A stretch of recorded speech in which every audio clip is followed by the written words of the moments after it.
په پښتو برخه کې د دریېم مقام ګټونکی داستان ډمان لیکوال صابر شینواری.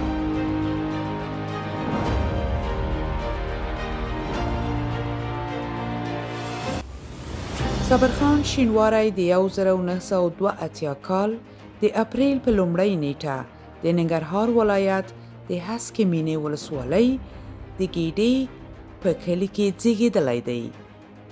نومبر یې خپلې لوړې زده کړې د انګلیسي ادبیاتو په برخه کې تر لیسانس پورې بشپړې کړې دي.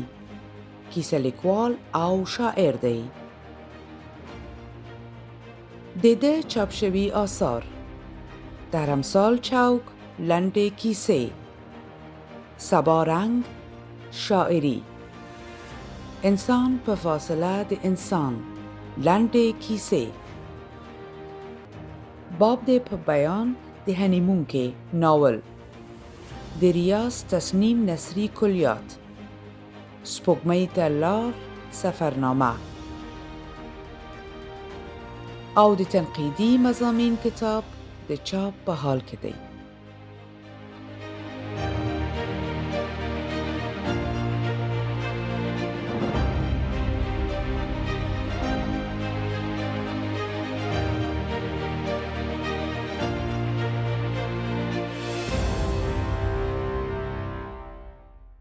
په پښتو برخه کې د دوهم مقام ګټونکی داستان ورکه لیکوال ګلرحمان رحماني.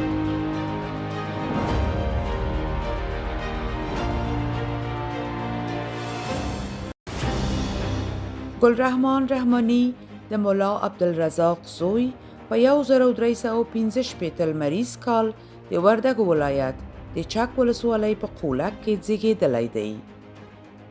لومړنۍ، منځنۍ او د لیسې زده کړې په همدې ولسوالۍ کې کړې دي.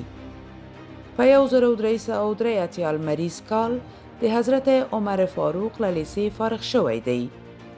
په 1393 کال یې له کابل پوهنتون څخه په پښتو ادبیاتو کې ماستري اخیستې ده.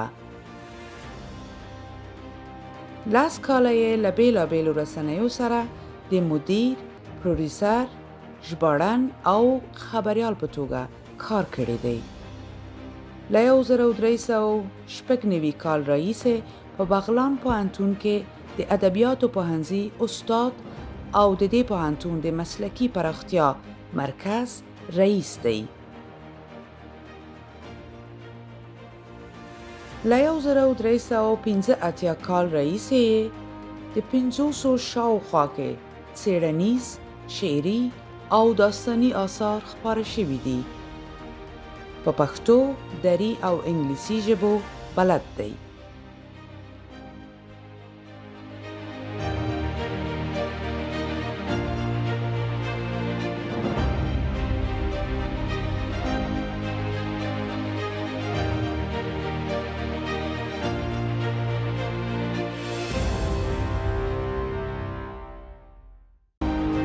په پښتو برخه کې د لومړي مقام ګټونکي داستان کیلې لیکوال وحید الله تنویر.